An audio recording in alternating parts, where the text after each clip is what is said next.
سلام بچه ها، امیدوارم حالتون خوب باشه. بعد از یه مدت طولانی دوباره برگشتیم با اپیزود بعدی و هنوز اسمی واسهش انتخاب نکردم، ولی با این اسم فعلا میریم جلو، چون قراره دیگه کاملا تموم بکنیم هر مبحثی که باقی مونده رو توی این قسمت. توی این قسمت ما چند تا کار میخوایم بکنیم. اول اینکه بذارید نرم افزار رو باز بکنم. Open with بلندر 4.1.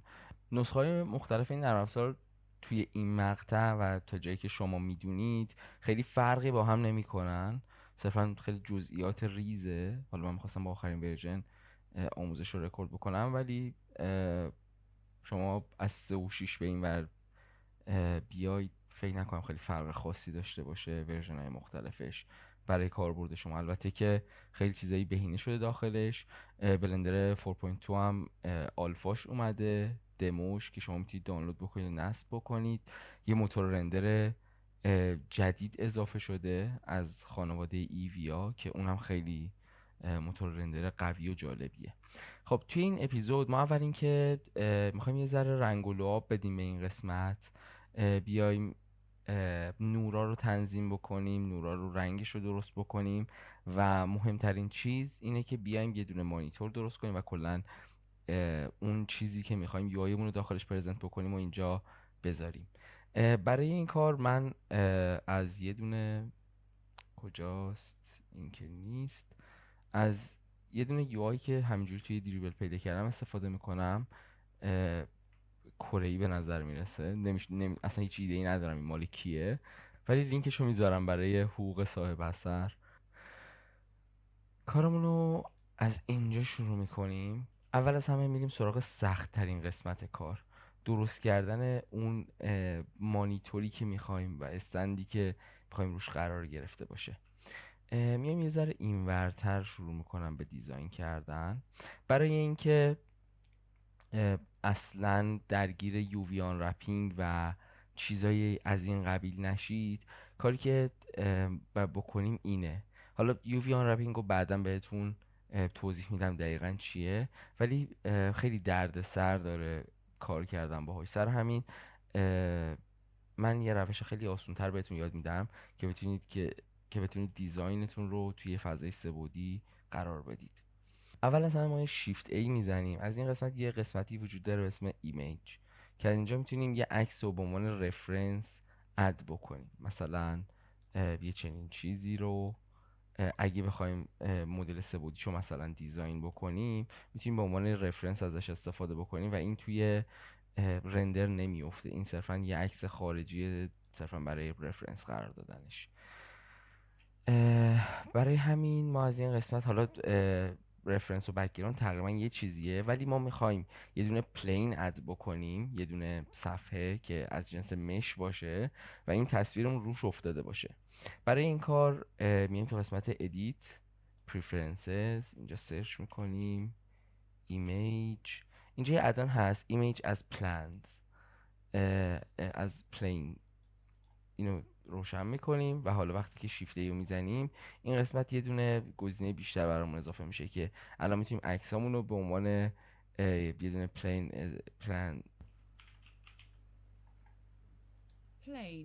میتونیم تصاویرمون رو به عنوان پلین اضافه بکنیم و اینجوری دیگه درگیر یوویان رپینگ نمیشیم. من میام از این قسمت اینو پاک میکنیم. الان یه چنین چیزی برامون اضافه شده که اگه من بیام تو قسمت متریال ویو میبینیم که این عکسمون روی یه صفحه قرار گرفته و دیگه نیاز به یوویان رپ نیست. حالا یوویان رپ چیه؟ الان دقیق ترش رو بهتون میگم، ولی فعلا اینو بخوابیم روی زمین. UV آن رپ یه چنین قضیه ای داره که وقتی ما یه دونه حالا صفحه جسم یا هر چیز دیگه ای رو قرار میدیم، باید اینو مشخص بکنیم که تصویرمون چجوری قرار روش قرار بگیره. برای همین باید بیاییم از این قسمت شیدر ادیتور یه دونه متریال اضافه بکنیم، اینم بذاریم روی متریال ویو. بعد این قسمت بیایم یه دونه عکس اضافه بکنیم. مثلا من همین عکسمون رو میندازم اینجا و کالر رو وصل میکنیم به بیس کالر که رنگمون بشه همون رنگ عکس و این میفته روش. ولی اگه دقت بکنید این یه مقدار کشیده تر شده و اگه ما اینو اسکیل بکنیم روی X و Y میبینیم که این تصویر کشیده میشه و برای اینکه اینا کشیده نشن باید بیایم این قسمت UV ادیتور، بیایم داخل حالت ادیت مود، بعد بیایم اینو آن رپ بکنیم اینجوری که اگه اینا رو جابجا بکنیم اون تصویرمون عوض میشه. دقیقا مثل این میمونه که شما بخواید با یه کاغذ کادو یه جعبه یا یه سطح رو کادو بکنید. این باید دقیقا مشخص بکنیم که هر قسمتی از این صفحه چه قسمتی از طرحه. سر همین اینا خیلی کارهای پیچیده این و 99% اوقات هم تمیز در نمیاد. یعنی همیشه شما یا اینو کشیده تر درست میکنید یا این یه مقدار جمع تر میشه و این نسبت دیزاین به هم میریزه. سر همین ما میایم از این تکنیک استفاده میکنیم که کامل و دقیق همون چیزی که دیزاین کردیم، همون عکسمون با همون مقیاسش وارد بلندر بشه. مراحل بعدی هم به این صورته که حالا چیزی که توی ذهنمون بود یه چنین چیزی بود. میایم تو قسمت سمپل، یه چنین حالتی ما میخوایم اینا یه حاشیه گرد داشته باشه، بعد یه لبه فلزی این شکلی هم براش در نظر بگیریم. برای همین میایم از این قسمت، من میام توی ادیت مود، تبو میزنم، تب شورتکاتش میتونیم از این قسمت بیام توی ادیت مود و این گوشه ها رو میخوام بول بکنم. دکمه A رو میزنم که همشون سلکت بشن و کنترل B رو میزنم.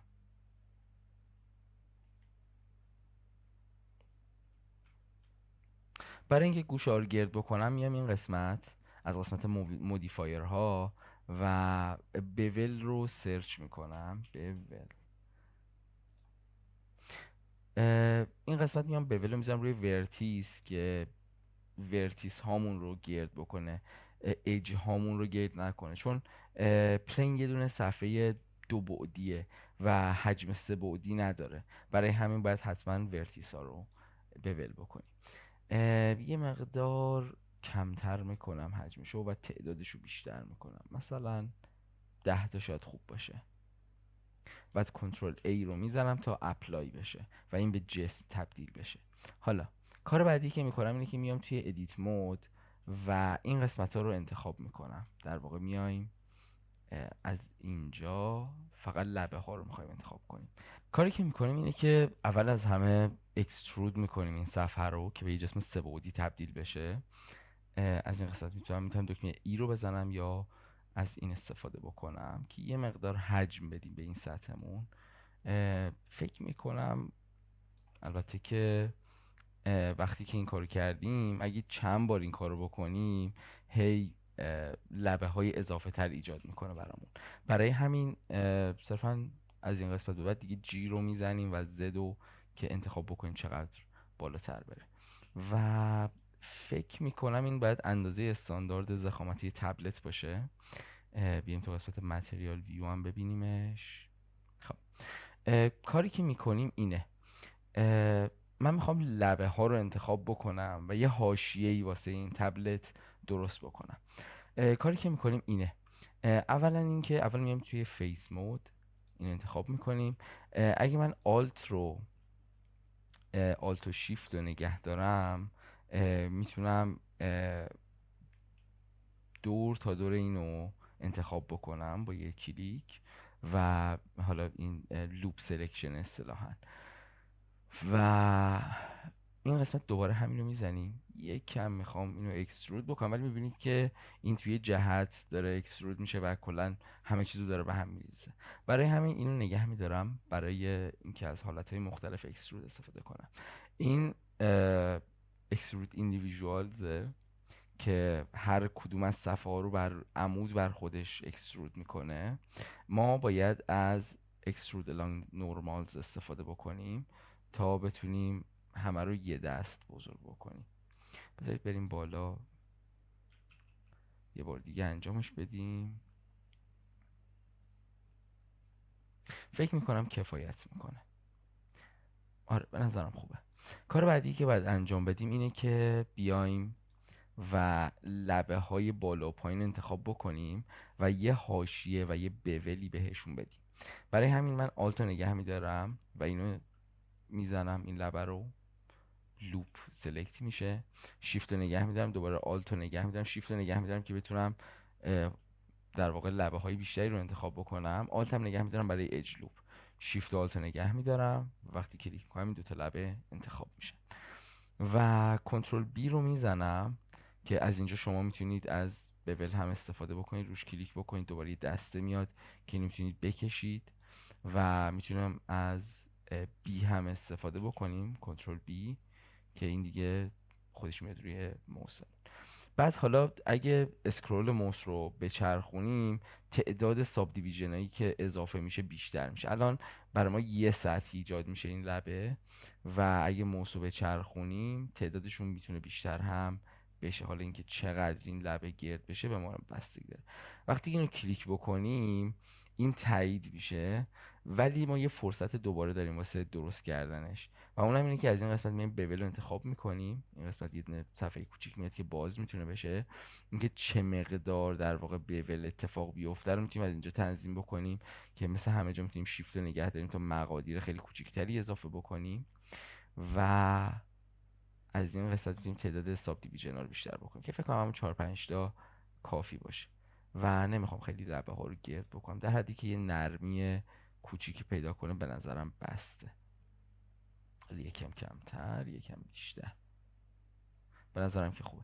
اما نکته که هست اینه که اگه من هر جایی کلیک بکنم دیگه این صفحه در دسترس نخواهد بود و دیگه باید کنترل زد بزنم و برم دوباره سر وقت خونه اول و این تقریبا همون چیزی شد که میخوایم. البته باز به نظر من یه مقدار دلم میخواست این یه ذره ارتفاعش بیشتر باشه، برای همین یه مقدار میخوام ضخیم تر باشه. من باید این لایه روی رو انتخاب بکنم و جی رو بزنم و ببرمش بالا و اینطور که میبینید، بذارید بیام این بر، این فقط یه قسمتی سلکت شده. چرا؟ چون من از این قسمت فقط این لبه ها رو میدیدم. برای همین من باید ایکس ری مود رو فعال بکنم که بتونم همه قسمت های پشتی رو هم ببینم. برای این کار آلت و زد رو میزنم که ایکس ری مود فعال بشه و الان اگه من این قسمت رو انتخاب بکنم همشون انتخاب میشن و کافی بزنم جی زد و به نظرم خوبه. چیز دیگه که میبینید اینه که ما الان لبه هایی که ایجاد کردیم رو داریم میبینیم. مثلا ما اینجا رو بول انجام دادیم و تعدادش مثلا 10 تا بود یا 5 تا بود و این باعث میشه که ما لبمون رو نرم نبینیم وقتی نزدیکه. برای اینکه نرم تر ببینیم راست کلیک میکنیم، شید اوتو اسموس رو میزنیم، اوتو شید اسموس، یا البته که رو بلندر 4 شید آتو اسموس بود ولی اسموس بای انگله که از اینجا میتونیم اینکه چه مقدار این در واقع اسموس بشه رو تنظیم بکنیم. حالا این علتش اینه که بعضی اوقات تو این اسموث کردنه تو جیومتری کار رو خراب میکنه و باعث میشه که ما یه سری دیستورشن ببینیم تو مدل سه‌بعدی. سر همون البته که فقط اومدن اسمش رو عوض کردن دیگه، چون این دقیقا همونه و اینو مثلا رو همون 40-50 که بود میذاریم. الان لبه ها نرمه، حالا فقط میخوایم یه مقدار بیشتر شبیه تبلتش بکنیم. میایم توی این قسمت و اینطور که میبینیم این آلت و زد رو، حالا اگر نزدیکتر نگاه کنیم یه سری قسمت ها درست نیست، رنگ ها همه پخش شدن و اصلا تصویر جالبی نداره. کاری که ما میخوایم بکنیم اینه که بیایم لبه ها رو مثلا تیره تر بکنیم و به بدنه یه حالت فلزی بدیم. برای این کار من باید به شما پرینسیپل BSCF رو آموزش بدم، بیسیک متریالی که ما میتونیم توی بلندر درست بکنیم. برای همین میایم از این قسمت، من اینو میزنم، یه نیو میزنم، اینجا میتونیم صفحه جدیدی داشته باشیم کلا و به صفحات دیگه‌مون هم دسترسی داریم. برای اینکه بهتون بگم پرینسیپل BSCF چیه دقیقاً، اول از همه یه دونه کله میمون اضافه کردم و یه صفحه و یه HDRI که براتون توی فایل گذاشتم اسمش لیدل پاریس هستش. و این قسمت ما می‌خوایم یه مقدار بیشتر درباره متریال ها بدونیم و اینکه متریال چطور کار میکنن. برای اضافه کردن متریال میتونیم از این قسمت یه به اضافه رو بزنیم و یه متریال نیو برامون اضافه میشه. این قسمت اولین چیزی که میبینیم پرینسیپل BSDF مت بیس و متریال پایه‌ای بلندر. خیلی ساده است. از این قسمت میتونیم رنگش رو عوض بکنیم، تیره یا روشن‌تر بشه، رنگش رو عوض بکنیم و اگه کد رنگی داریم از این قسمت اضافه بکنیم، یا اگه از هیو سچوریشن ولیو استفاده میکنیم از این قسمت میتونیم همین کارو بکنیم. مثلا الان من کارو قرمز کردم یا آبی، ولی میخوام مثلا سفید مایل به آبی باشه، سر همین میتونم سچوریشن رو کم بکنم این شکلی، یا میتونم ولیو رو کم بکنم یا زیاد بکنم که این به سمت تیرگی بره یا به سمت روشن بودن. از این قسمت هم میتونم هیو رو تغییر بدم. این خیلی بیسیکه که توی همه نرم افزارهای دیزاین هم وجود داره. من میام یه آبی تیره مثلا انتخاب میکنم، ولیو رو میبریم بالا، سچوریشن رو میاریم پایین، یه تون آبی داشته باشه مثلا. این از این قسمت. حالا ما میتونیم رافنسش رو بیشتر و کمتر بکنیم، اینکه چقدر سطحمون زبر باشه یا براق باشه. این اگه زیاد بکنیم حالا خیلی دیده نمیشه. من میام به این سطح یه متریال دیگه میدم و میخوام ببینیم اگه رافنس کم باشه چه اتفاقی میفته. میبینید این سطح اون زبریه رو دیگه نداره و انعکاس محیط توش میفته. حتی میتونیم اینو متالیک بکنیم، یعنی خیلی خاصیت فلزی بیشتری بده و این مثل آینه میشه وقتی ما متالیک رو افزایش بدیم. و میتونید با همه این مقادیر بازی بکنید و در واقع متریال های خیلی جالبی تولید بکنید. خب من میام اینو یه متریال راف میذارم که خوب نور خوب پخش بکنه. کلیتش همین بود. میتونیم امیشن اضافه بکنیم، یعنی متریالمون از خودش نور بده، یا بذارین صفر کنم، یا بیایم از این قسمت مثلا ترانسمیشنمون رو ببریم بالا که جسممون شفاف میشه، شیشه‌ای میشه در واقع. که البته الان که خیلی بیشتر شبیه پلاستیکه که ازش نور رد میشه، به خاطر اینه که رافه جسممون، مثل یه جسم پلاستیکی میمونه که سطحش زبره. اگه من اینو کم بکنم کاملا شیشه ای میشه سطحمون و اینجوری میتونیم شیشه تولید بکنیم. این قسمت هم آی معمولا رو 1.5 و اگه ما بیشترش بکنیم شکست نور بیشتر میشه. حالا این خیلی بحث پیچیده تر و جزئی تر. اگه کمش هم بکنیم جسممون اگه آیارش 1 باشه یعنی که شکست نورش مثل هواست و عملا تبدیل به هوا میشه. سر همین اگه میخوایم شیشه داشته باشیم و بیشتر از 1 باشه آیارمون. خب این کلیت چیزی بود که باید درباره پرینسیپل BSDF یاد میگرفتیم. حالا میخوام بهتون یه چیز جدیدی یاد بدم به اسم کالکشن. ما تقریبا همون کاری که توی فیگما انجام میدیم رو، مثل پرنت کردن یا کامپوننت درست کردن، و اینجا هم میتونیم انجام بدیم با کالکشن درست کردن. من امو میزنم و اینجا میگه که یه کالکشن جدید اضافه بکنم یا این آیتممو اضافه بکنم به یه کالکشن. یعنی میذارم نیو کالکشن، اسمشو میذارم تبلت. اوکی. الان اینجا ما یه کالکشن جدید میبینیم که این جسممون توش اضافه شده. حالا اسمش هم عوض میکنم، چون اینو به صورت ایمیج اضافه کردیم بای دیفالت اسمشو میذاره همون چیزی که در واقع اسم عکسه بوده. حالا من این انتخاب میکنم، دکمه نقطه رو میذارم روی نام پد و میام اینجا و Shift S Cursor to Selected Shift A. از این قسمت میتونم بیام کالکشن هایی که دارم رو اضافه بکنم و مثلا میزنم تبلت. خب الان یه چیزی اینجا اضافه شد ولی هیچ چیزی دیده نمیشه. علتش اینه که ما وقتی که یه کالکشن درست میکنیم این بر اساس دیفالت میره و نقطه مرکزی رو میذاره نقطه مرکز دنیا. یعنی اگه من اینو جابجا بکنم، این در واقع جسمی که اضافه شده سر جاش نیست. برای این کار میایم این قسمت تبلت رو انتخاب میکنیم، میایم تو بخش Object Collection اینجاست و کاری که میکنیم اینه Shift S cursor to selected. ما میخوایم بگیم که آقا مرکز این کالکشن مرکز این جسممون باشه، به خاطر همین کرسر رو میذاریم روی جسم و از این قسمت میگیم که set offset from cursor و الان دیگه جسممون رو اینجا میتونیم ببینیم. چرا؟ این رفت سر جاش روی همون نقطه‌ای که ادش کرده بودیم. حالا اول از همه سایزش رو درست میکنیم، یه ذره کوچیک‌تر، یکم هم اینوری بچرخونیمش که 45 درجه بشه.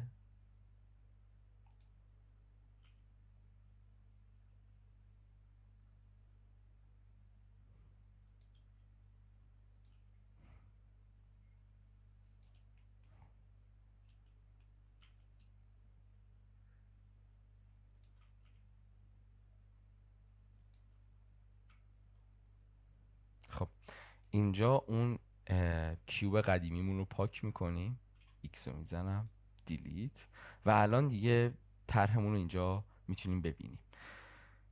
حالا بیایم متریالش رو درست بکنیم. نکته که هست اینه که اگه من هر بلایی سر این بیارم از جابجا کردن یا ادیت کردن متریال و رنگش، چون کامپوننت شدن، اینجا هم اون تغییر رو در واقع میتونیم ببینیم. خب من 3 تا متریال میخوام و این 3 تا متریال باید اینا باشه. یکیش که خود مانیتوره، یکیش حاشیه‌های مانیتوره که خاکستریه مثل همین عکسمون که بهتون نشون دادم، این قسمت سمپلا اینجا. یه قسمت این قسمت خاکستریه، یه قسمت این قسمت فلزیتوره و یه قسمت هم قسمت مانیتورمونه. ما به یه جسم میتونیم چند تا متریال اد بکنیم، این قسمت متریال ها، و اینجا میتونیم چند تا متریال داشته باشیم و بعدا مشخص بکنیم که هر قسمت چه چیزی باشه. برای انجام این کار من میام اینجا و یه متریال اضافه میکنم. این متریال دیده نمیشه، اسمشو میذارم مثلا چی. خیلی سخت نگیرید، چون دیدم وقتی خیلی سخت گیری میکنید توی اسم گذاشتن دیگه خسته میشین، کلا اسم نمیذارید. سر همین من فارسی مینویسم، فینگلیش مثلا لبه، این شکلی کوچیک بنویسم لبه. اوکی. خب برای اینکه لبه رو ما داشته باشیم میایم تو قسمت ادیت مود و باید انتخاب بکنیم که این قسمت ها در واقع قسمت های لبمون باشن. میایم تو قسمت فیس و البته که امیدوارم بگیره، ولی آلتو میزنیم اینجوری در واقع لوف میکنه. حالا اشکال نداره، دستی میتونیم انتخاب بکنیم. آلتو زد رو میزنم و وقتی این 2 تا نقطه رو انتخاب میکنم پشت روش با هم انتخاب میشه، که البته پشتش خیلی هم اهمیتی نداره، ولی میتونیم صرفا از یه سطح استفاده بکنیم.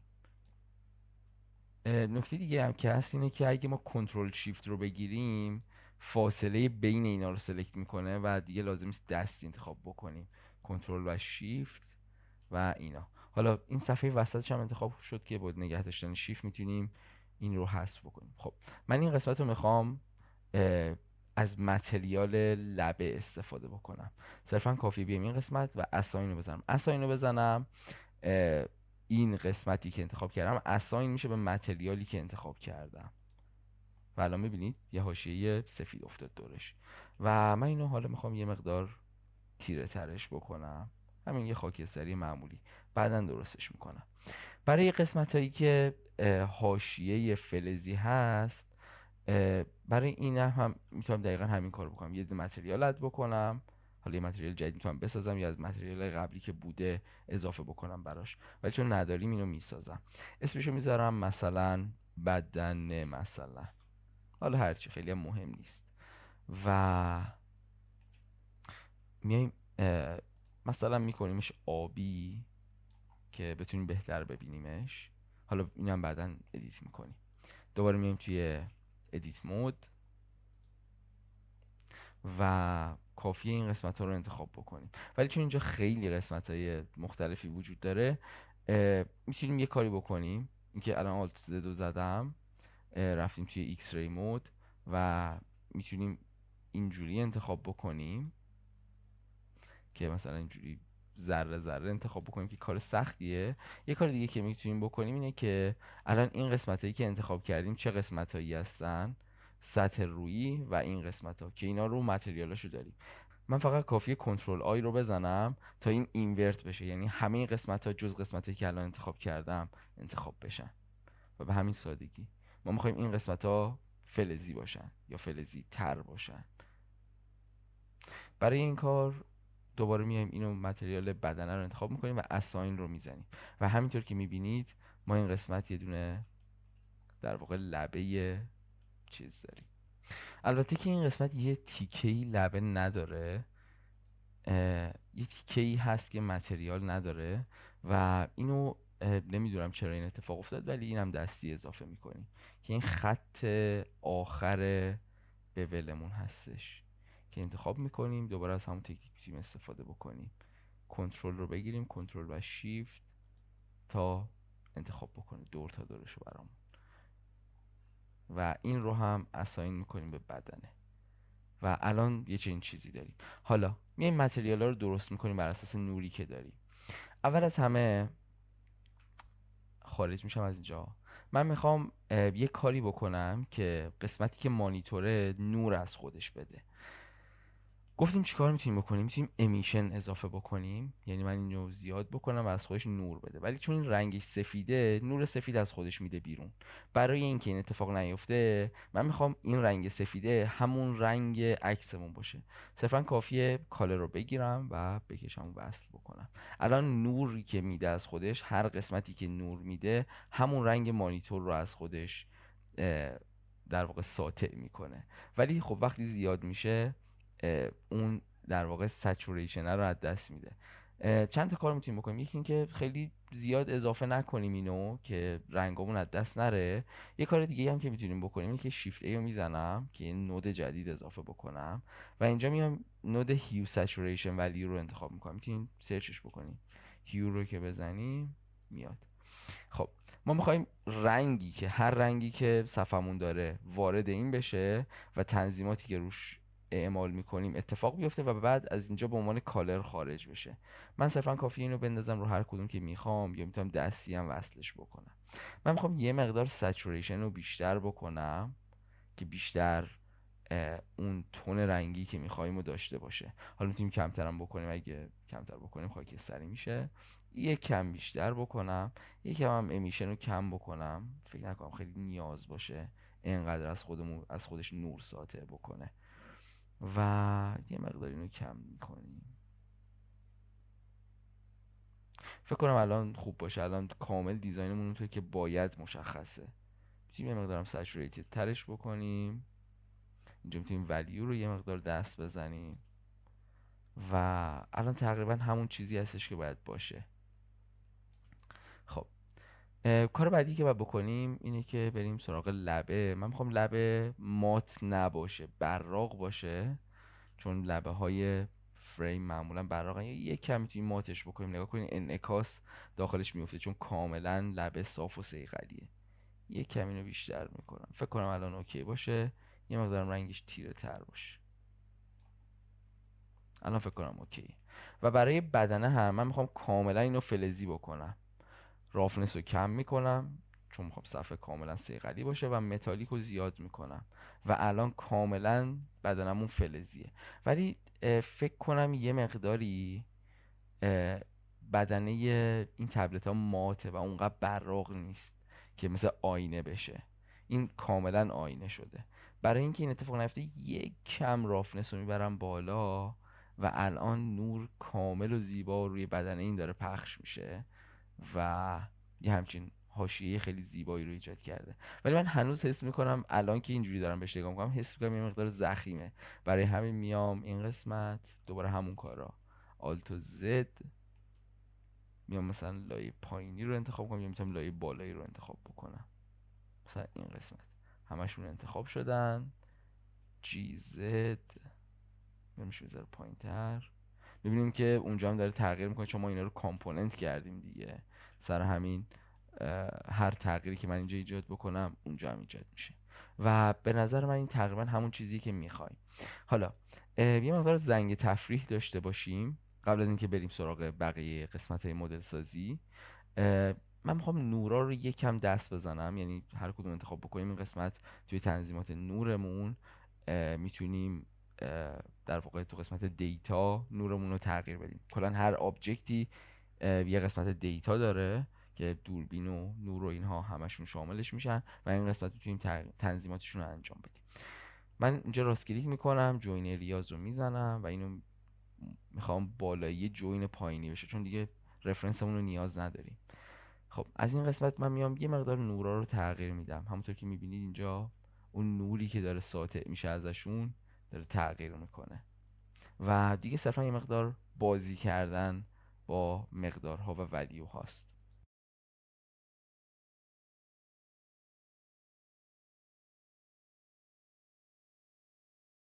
الان به نظرم خوبه، تقریبا همون رنگی که میخوام. حالا من خیلی گیر نمیدم، شما یقینا بهتر میتونید انجامش بدید وقتی تایم بیشتری بذارید. و الان که اوورال دارم تصویر از دور میبینم، به نظرم یه مقدار نیاز داره که اینجا نور بیشتری داشته باشیم روی دیزاینمون که یه مقدار بیشتر تو چشم بزنه. کار بعدی که باید بکنیم اینه که بیایم یه پایه درست بکنیم واسه این. برای انجام این کار من میام یه پلین اضافه میکنم، شیفت S مثلا اینجا باشه، شیفت A و پلین. خب اینو کوچیک میکنم. اول از همه میخوایم بدونیم چقدر باید باشه پایش. من میخوام تقریبا از تبلت کوچیکتر باشه، مثلا اینقدر باشه و طولش هم یه مقدار کوچیکتر باشه، بیشتر حس پایه بودن رو بده، تقریبا چنین چیزی. خب من اینو میارم پایین، جی زد مثلا اینجا. خب تقریبا همینجا خوبه. حالا کاملا نچسبیده به سطح، خیلی هم مهم نیست. جی زد الان دیگه تقریبا خوبه. خب کاری که ما انجام میدیم اینه که میایم توی ادیت مود و این لبه ها رو انتخاب میکنیم. ادیت مود، میایم این لبه رو انتخاب میکنیم و اینو اکسترود میکنیم. ای رو میزنم، یه همچین حالتی میتونم اکسترودش بکنم، یا اینکه میتونیم از اینجا از دکمه اکسترود هم استفاده بکنیم از این قسمت. خب تقریبا یه چنین چیزی میخوام ازش. جی زد فکر کنم خوب باشه. البته که خیلی بلنده، اینو میتونیم کوتاه‌ترش بکنیم، بعد تبلت رو بیاریم پایین تر یا میز رو ببریم بالاتر. به هر حال دنیای سه‌بعدی دیگه هر کاری میتونیم بکنیم باش، مثلا یه همچین حالتی. ولی یه ذره پایین تر باشه به نظرم بهتره، چون توی دفعه اول که اینو گذاشتیم خیلی بالا گذاشتیمش. یه ذره میاریم پایین تر، مثلا اینجا باشه. از ادیت مود خارج بشیم. اینو مثلا این هم قسمتی بود که دوربین روش فوکس بود. حالا خیلی هم مهم نیست، اینو میاریم پایین تر جوری که بچسبه. جی زد بکنم تقریبا چسبیده. کار دیگه که باید بکنیم اینه که اینو ما میخوایم بهش یه ذره جسم بدیم، یه ذره حاوی حجم بشه. برای این کار میایم دوباره توی مودیفایرها. من خیلی توصیه نمیکنم از اینجا یکی یکی بگردید و پیدا بکنید چون خیلی طول میکشه. اسمش از سالیدیفای و حالا از این قسمت توی فکر کنم همینجا باید باشه.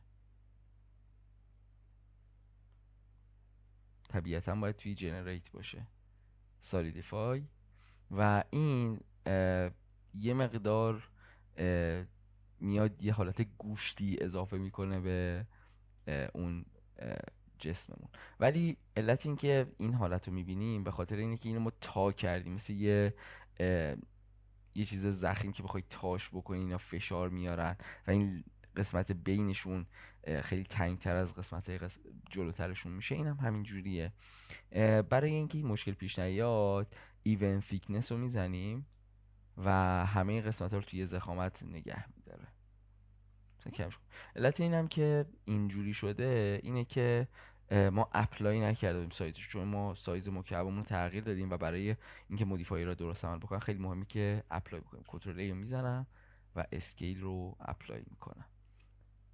خب الان تقریبا اون چیزی هستش که میخوام. یکم حالا میتونیم اینجوری ترش بکنیم. کار بعدی که باید بکنیم اینه که من دلم میخواد یه ذره لبه ها نرم تر باشن. یه بول اضافه میکنم. اینطور که میبینید لبه ها رو بول کرده. اما من نمیخوام این اتفاق بیفته، نمیخوام لبه ها بول بشن، من میخوام گوشه ها بول بشن این قسمت ها. برای این کار اصولا بیاید یه بار بازتر فکر بکنم. من اینا رو غیر فعال بکنم. اگه من سالیدیفای اول اضافه بکنم و اینا لبه بگیرن، این قسمت هامون هم میشن ورتیس و اینا میشن لبه های جدیدمون. به خاطر همینه که اگه بول اضافه بکنیم همه لبه های بالایی پایینی، حالا من یه ذره اینو کم بکنم، چند باید بذارم، مثلا اینقدر، اینا چون لبه شدن اینا هم بول میشن. برای اینکه این اتفاق نیفته ما باید اول بولمون رو اجرا بکنیم بعد سالیدیفای بکنیم. من اینو میارم بالا که اول بول اجرا بشه، ولی الان دیگه اج نداریم به اون صورت. اجا کلا یه اجی که داریم این قسمته، که البته این کارا میتونیم بکنیم. ما یه دونه اینجا بذاریم مثلا یه حالت گرد بدیم که مثلا این حالت خمیده باشه، این هم خوبه. ورتیس هامون هم میتونیم بول بکنیم، مثلا این قسمت ها یا این قسمت ها، و الان به نظر من اوکیه. میتونیم چنین چیزی داشته باشیم. یه دونه بول دیگه هم اضافه میکنیم، میارم بالای بالا اجمون رو بول بکنه. اصطلاحاً یکی از طراحایی که خیلی دوست داشتم به این گفت اتفاقات خوشایند. یعنی ما وسط کار یه چیزی رو متوجه میشیم که بعد دیگه باش حال میکنیم و همون رو ادامه میدیم. و الان به نظرم اوکیه. الان هم اون گردی رو داریم، همین قسمت همون گرده. حالا وقتی بولمون رو انجام دادیم، حالا میتونیم سولیدیفای رو انجام بدیم و الان تقریبا همه چی اوکیه بجز این قسمت ها. چرا این اتفاق افتاد؟ علتش این بود که این بول دوممون اومد ورتیس ها رو بول کرد، ولی اینجا ورتیس های جدیدی ایجاد شده بود. به خاطر همین ما باید این مشکل رو یه جوری حلش بکنیم.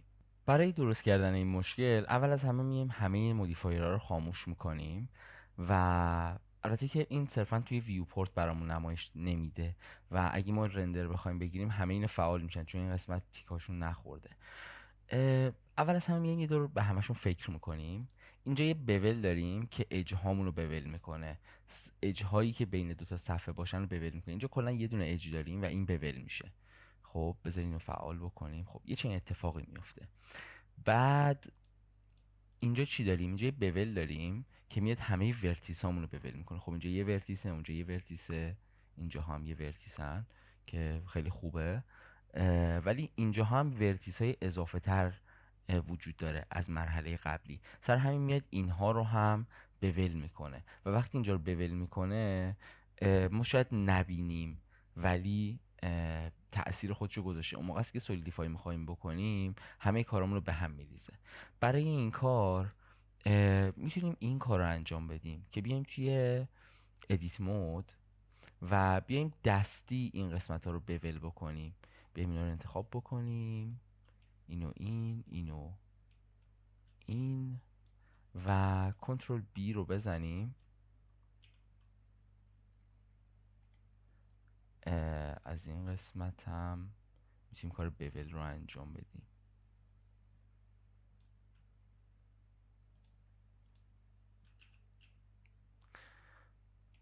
بول رو میتونیم انجام بدیم ولی اینجا بول نمیشه. چرا؟ یه باگی اتفاق افتاده. اینجا بولمون داره روی اج ها تاثیر میذاره و ما میخوایم روی ورتیس ها تاثیر بذاره. سر همین اینو میاریم روی ورتیس و اندازش رو یه ذره بیشتر میکنم، حالا اونقدری که به دلم بچسبه. بذارید ببینم. میتونیم اینجا سولیدیفای هم روشن بکنیم که قشنگ این حجم بگیره و ببینیم داریم چی کار میکنیم. بذار تعدادش هم بیشتر میکنم. الان به نظرم اوکی میاد. بذار ببینیم اون شاید بهتر دیده بشه. الان به نظر من اوکیه، خوبه و دیگه نیاز به این بول نداریم. البته اگه بخوایم میتونیم یه کار دیگه هم بکنیم.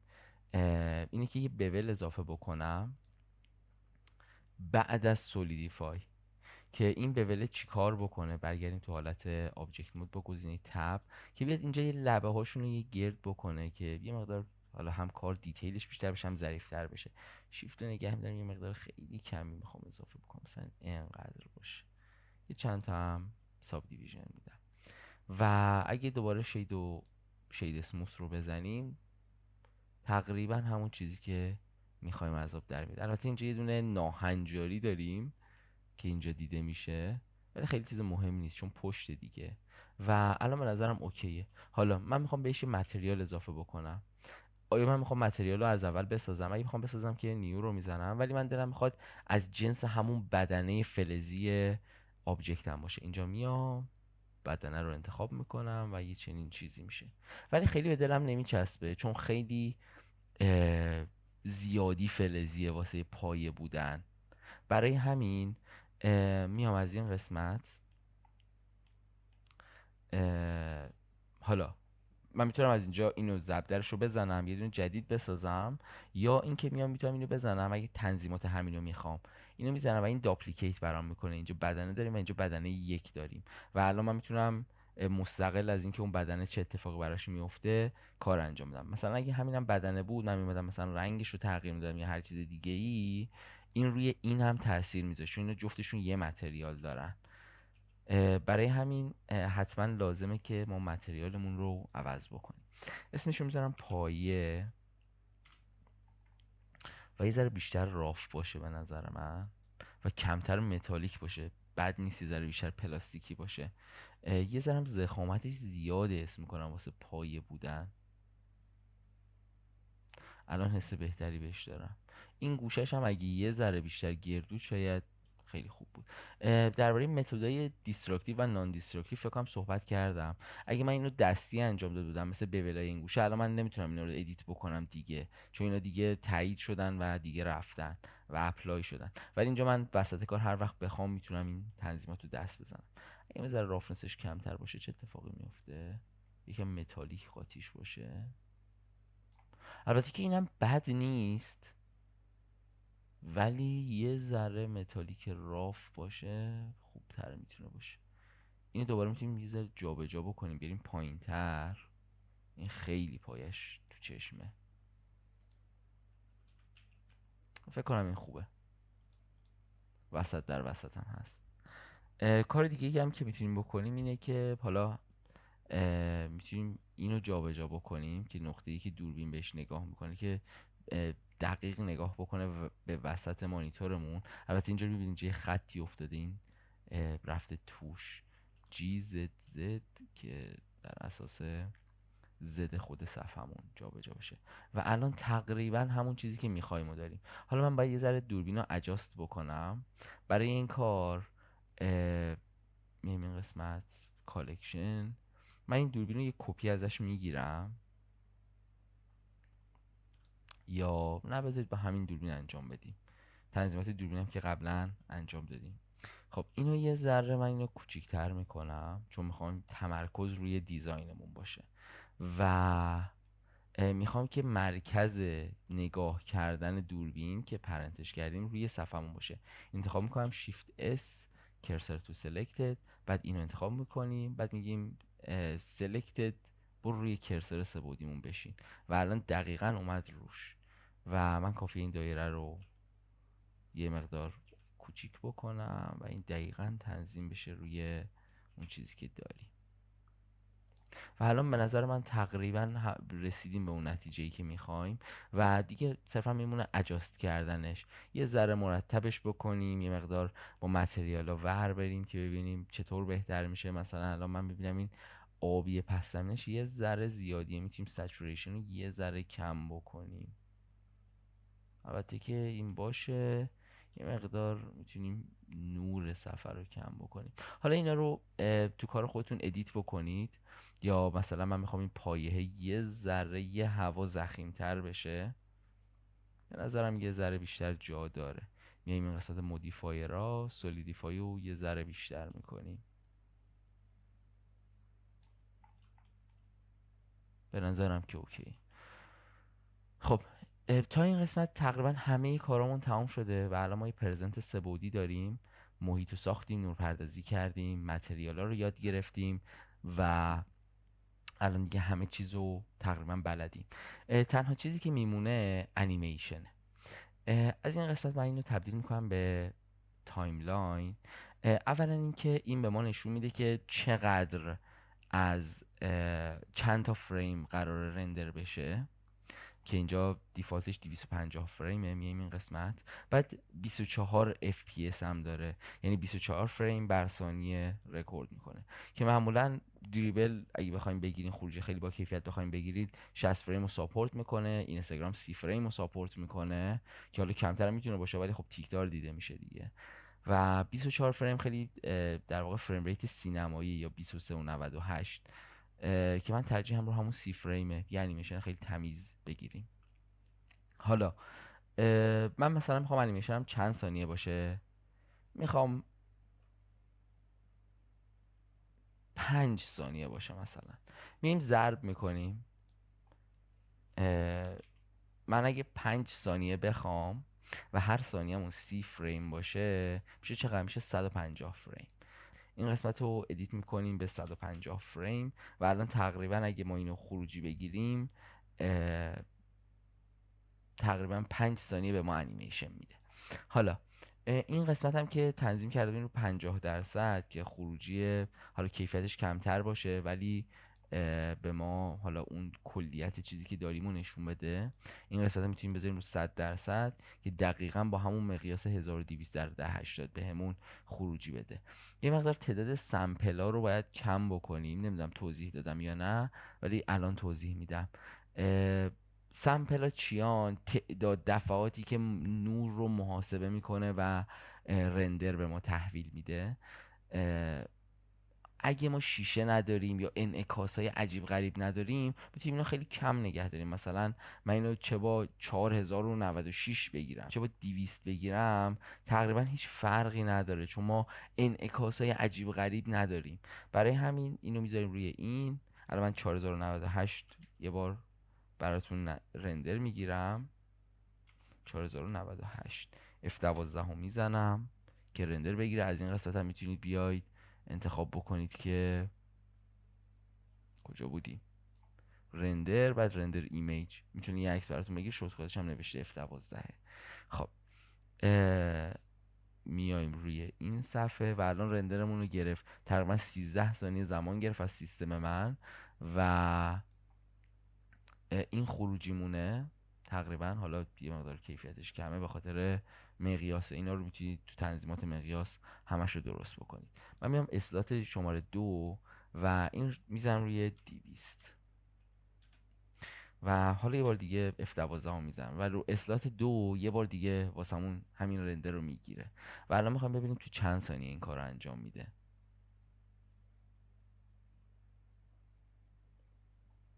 این شد 11 ثانیه. قبلی چند ثانیه بود حضور ذهن ندارم ولی معمولا خیلی رندر تایم بیشتری میگیره. هر چقدر به هر حال بخواد این لایت پس ها رو محاسبه بکنه رندر تایم بیشتری داره. ولی من با این 13 ثانیه بود، این 11 ثانیه بود. حالا شما اگه اینو حساب بکنید معمولا چنین چیزایی همین 10 ثانیه 5 ثانیه. حالا 10 ثانیه خیلی زیاده، احتمالا حالا به خاطر سایز و یه مقدار تنظیماته. بذارید ما اگه از اینجا اینم تست بکنیم.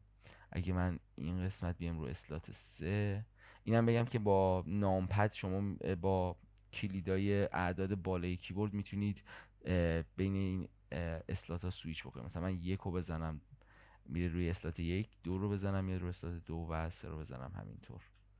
خب میام روی اسلات 3. من میام از این قسمت توی edit preferences system اینو میذارم رو optics. ببینیم خروجی اپتیکس چقدر زمان میگیره. سیوش میکنیم. علت این که خیلی وسواس دارم روی این قضیه اینه که فکر کنید الان ما 150 فریم داریم و هر کدوم میخواد 13 ثانیه زمان بگیره، میشه 1950 ثانیه و اینو تقسیم بر 60 بکنیم میشه 32 دقیقه واسه یه انیمیشن 30 ثانیه‌ای. واسه یه انیمیشن 5 ثانیه‌ای و 32 دقیقه خیلی زیاده. بذارید یه بار دیگه رندر بگیریم، این بار با اپتیکس. F12 فکر کنم یه چند ثانیه باید سرعت بیشتری بهمون بده.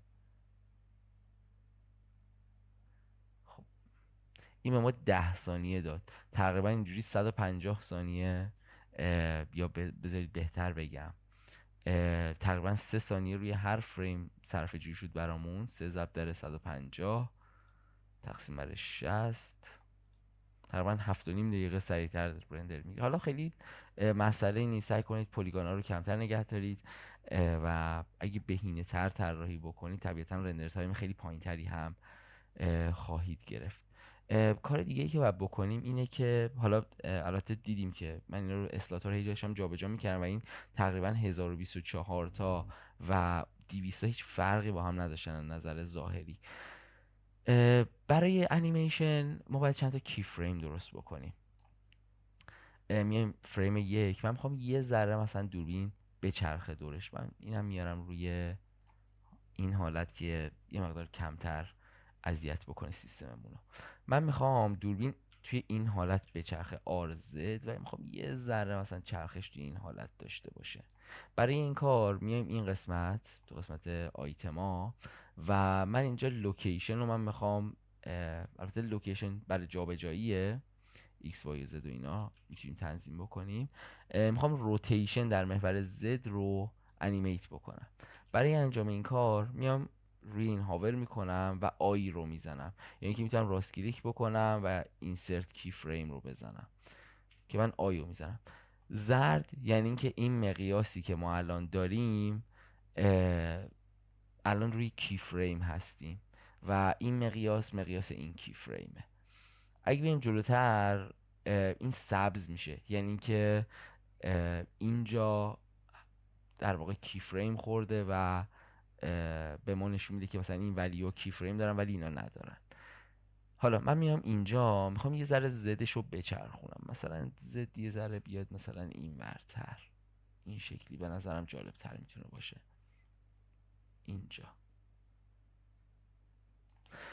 الان این نارنجی شد و داره به ما نشون میده که آقا اینجا ما یه دیتای ذخیره نشده داریم، یعنی اگه من جابجا بکنم دیگه اون قرمزه نیست و هیچ حرکتی هم نداریم.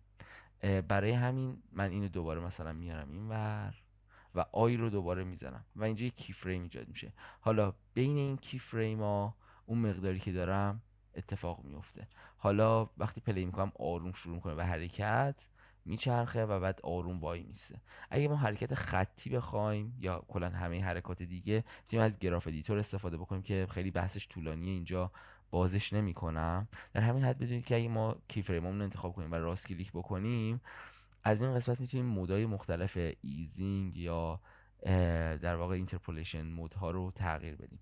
مثلا من میخوام لینیر باشه حرکتم، یعنی اصلا اینجوری نباشه که آروم شروع کنه و یه ذره سریع بشه بعد دوباره چیز بشه. اینجا کاملا حرکت خطی و یک نواخت میشه. یا اینکه من میتونم از این قسمت اینا رو انتخاب کنم، اول سرعت کم بعد یهو زیاد میشه که مثلا 6 تا حالت مختلف از اینجا برامون گذاشته که اینجا حرکت آرومه، هر چقدر به آخرش نزدیکتر میشه حرکت سریعتر میشه. یا میتونیم حتی اینو شدیدتر هم بکنیم، مثلا این فکر کنم از همش بدتر باشه. دیدید آخرش خیلی شلاقی اتفاق افتاد.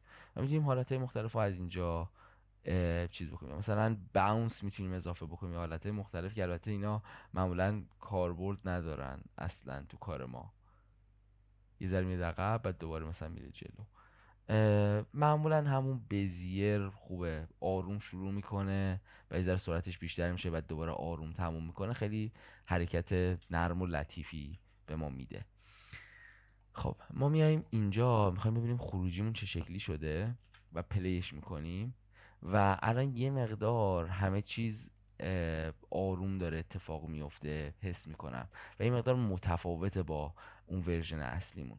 علتش چیه؟ علتش اینه که توی پلی بک ما به هر حال اینا همشون باید رندر بشن دیگه، فریم به فریم که اینجا به ما نمایش بده. حالا مثلا هر چقدر زوم اوت بکنیم این تعداد پیکسل کمتری باید جنریت بکنه، سر همین خیلی روونتر میشه، ولی باز ممکنه این تعدادش کمتر از اون 30 فریم باشه و چون به سیستممون داره فشار وارد میکنه دیگه و تعداد فریم کمتری برامون ایجاد بکنه و اینجوری ما اینجا سرعت رو چک میکنیم و میبینیم سرعت خیلی خوبه، ولی وقتی رندر میگیریم میبینیم که خیلی در واقع همه چیز سریع داره اتفاق میفته.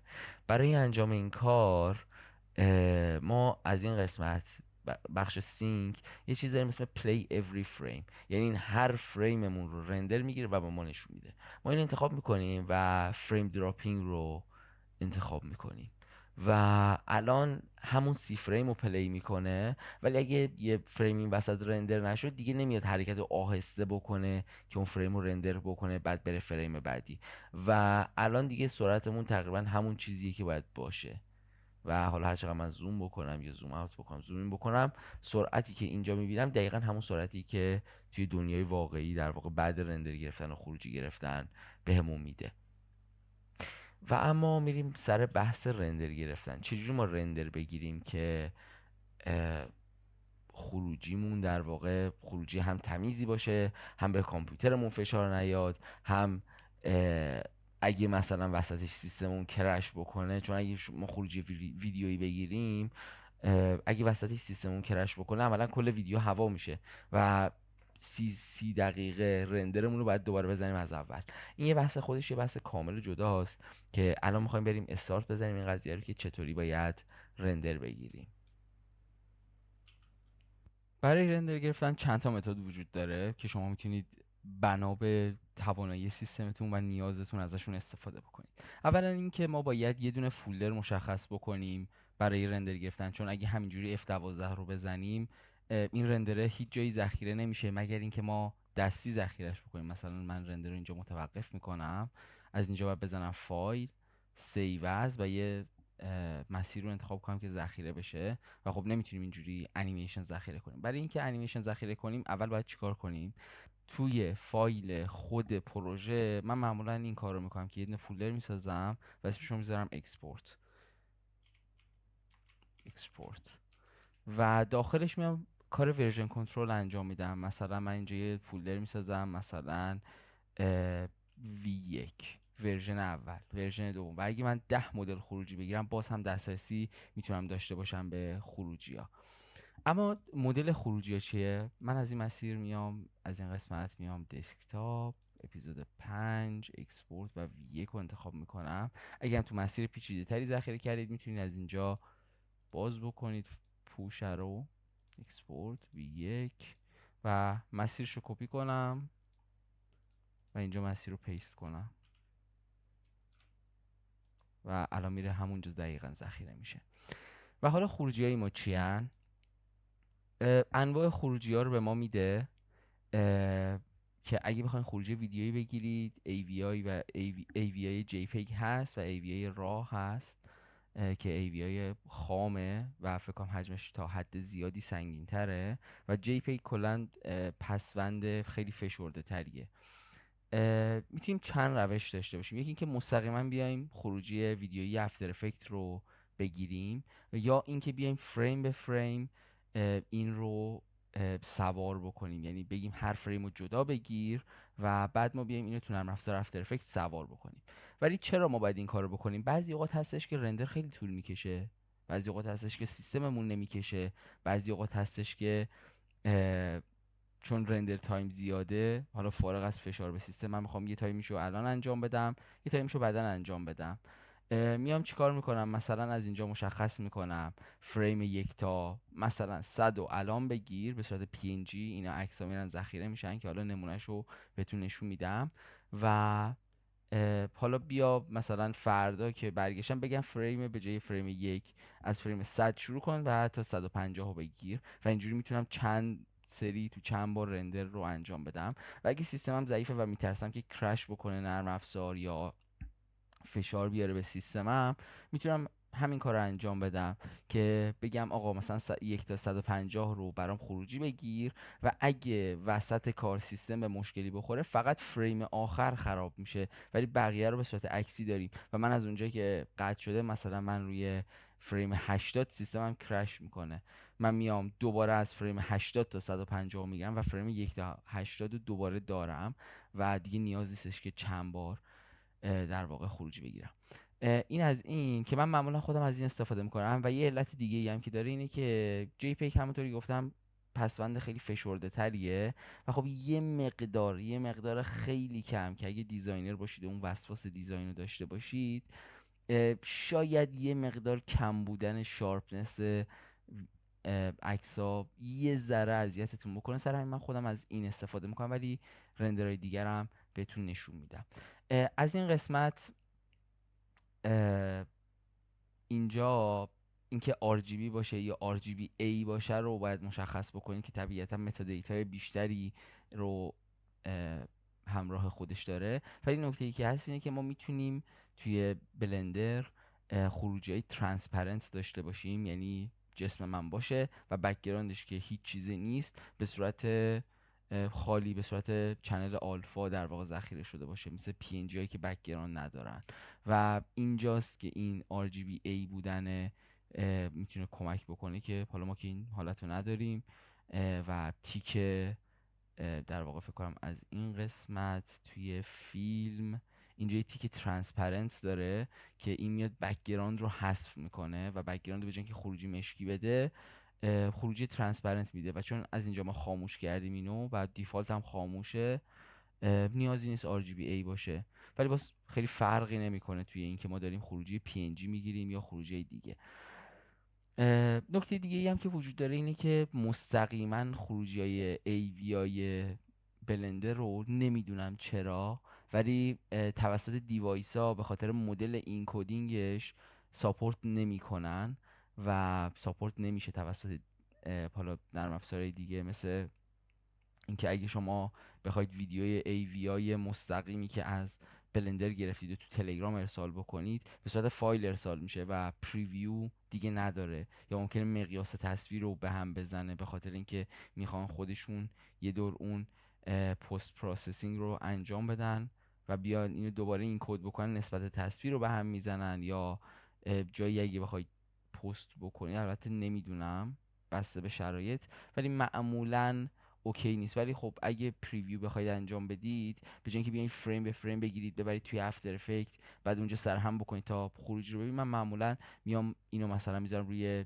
20% و یه دونه خروجی در واقع AVI میگیرم و میبینم که چطوره. بعد اگه خوب بود های کوالیتیشو با PNG میگیرم و داخل افتر افکت انجام میدم. برای مثال من الان یه خروجی 20% میخوام بگیرم توی اکسپورت در واقع میخوام بگیرم و ورژن 1 رو میخوام بذارم واسه اون خروجی عکسی. و اینم دقت بکنید که خروجی عکسی واقعا میاد تک تک فریم ها رو به صورت عکس خروجی میده و اگه مثلا اشتباهی بگید اوکی رو دسکتاپ ذخیره شو من یه نگاه بندازم بهت بعد پاکش میکنم، یهویی 150 تا فایل ایجاد میشه روی دسکتاپتون و حالا پاک کردن اینا بازی درد سر دیگه است. من اینجا اکسپت میکنم و رندر انیمیشن و اینجا فریم 5 6 7 و با سرعت خیلی خوبی هم داره رندر گرفته میشه.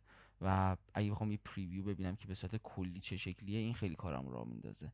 البته که میتونستم با سایز بیشتر بگیرم، مثلا با 40% بگیرم که یه مقدار بزرگتر باشه، ولی همین هم کفایت میکنه اگه من بخوام ببینم حرکت و موشن چقدر تمیزه. وای میسیم تا کار رندر تموم بشه.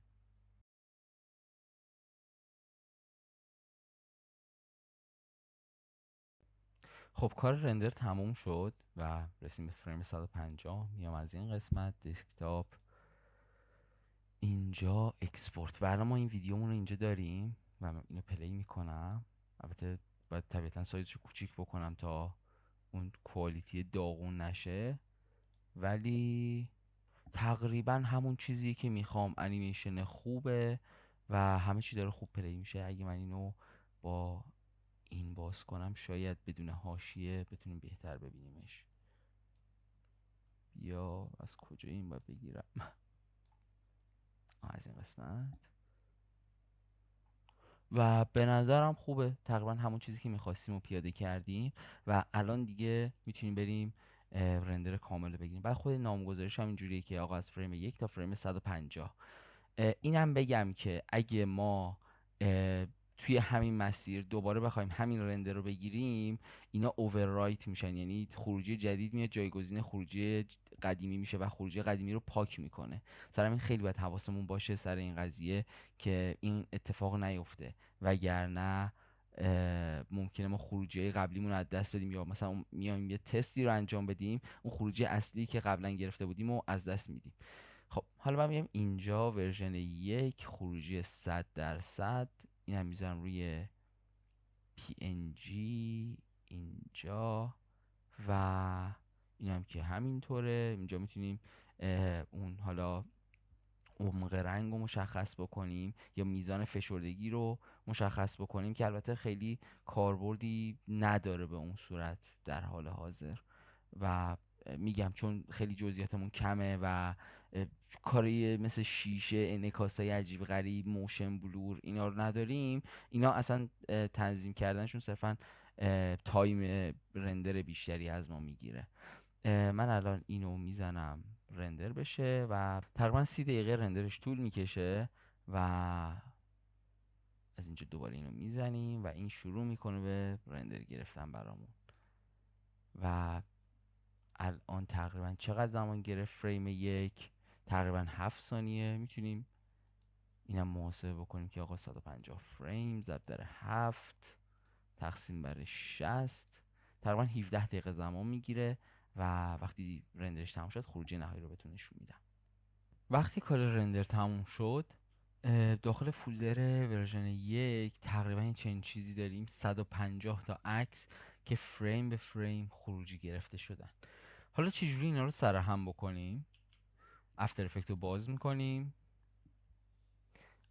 من کلا نرم افزارهای 2019 استفاده میکنم از ادوبی 2019، هم دردسرشون خیلی کمتره، هم کرکشون خیلی بهتره، راحت تره، اذیتم نمیکنن. همیشه از 2019 استفاده میکنم.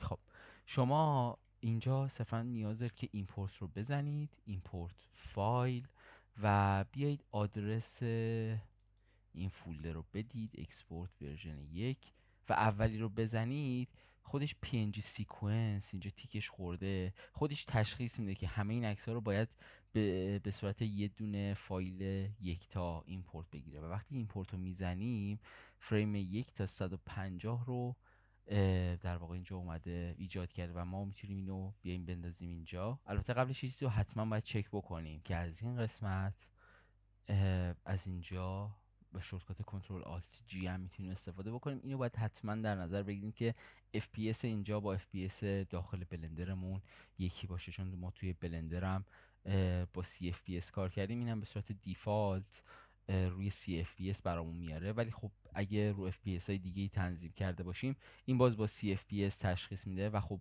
باید این سرعت رو بشناسونیم به نرم افزار که با هر ثانیه چند فریم پخش بکنه یا توی هر یک ثانیه چند تا فریم رو بگنجونه، و اینجا باید اینو تنظیم بکنید و همین اینو میارید درگ میکنید روی قسمت کامپوزیشن و اینجا کامپوزیشن میسازه، اسمش هم مثلا میتونیم بذاریم فاینال، با اینترم میتونید روی نیمش کنیم فاینال. و یه چنین چیزی اگه کارهای پست پروداکشن خواستید انجام بدید یا هر کار دیگه ای انجام بدید، تصحیح رنگ یا هر مدل ادیتی که دوست داشتید میتونید اینجا انجام بدید. اما برای رندر گرفتنش باید چی کار بکنیم؟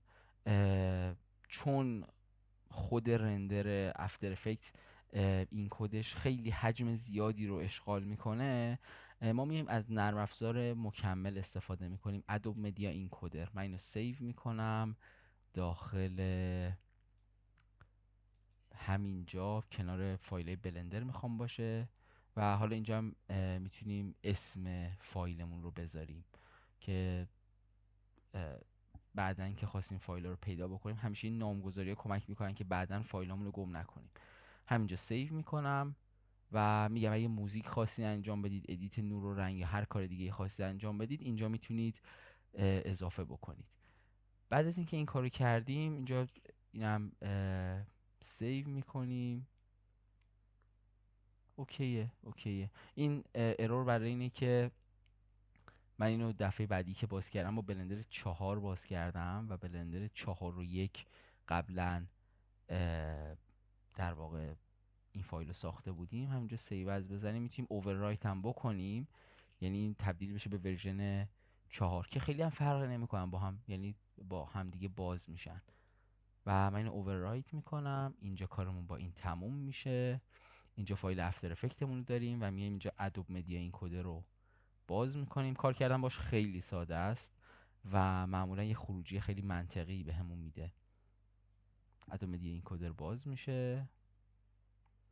من فایل بلندرم رو درگ میکنم داخلش، فایل افتر افکتمو، و ادوب مدیا اینکودر میاد این فایل رو میخونه و همه کامپوزیشن هایی که داخل اون فایل بودن رو پیدا میکنه. اینجا فقط ما یه کامپوزیشن داشتیم، اسمش هم گذاشتیم فاینال. اوکی رو میزنم، میشناسه، استارت رو میزنم و شروع میکنه به اینکود کردنش. و بعد از اینکه این کار تموم شد، ما تو همون فولدر کنار بقیه فایل هامون اینجا خروجی فاینال رو داریم. حجمش چقدره؟ حجمش 4 مگابایته، در حالی که اگه ما با خود بلندر خروجی میگرفتیم یا با خود افتر افکت رندر میگرفتیم، حجم خیلی بیشتر از این حرفام شد. و الان خروجی نهاییمون رو داریم، آماده شیر کردن توی همه سوشال مدیا هاست. این هم از این. فکر نکنم نکته دیگه ای باقی مونده باشه. باز اگه سوالی، مطلبی، یا ابوالفضل چی کار داره میکنه، اگه باز سوالی، مطلبی، هر چیز دیگه ای مونده باشه تو کامنت ها بپرسید. میتونیم بعدا اینو یه ویدیو جدید درست بکنیم، دربارش توضیح بدیم، یا اینکه تو همون کامنت سعی میکنم راهنماییتون بکنم. اگه هم چیز دیگه ای خواستید آموزش بدم، حتما توی کامنت ها بهم بگید. و همین، امیدوارم خیلی خوب استفاده بکنید و حتما برای دوستاتون که فکر میکنید این آموزش به دردشون میخوره حتما بفرستید.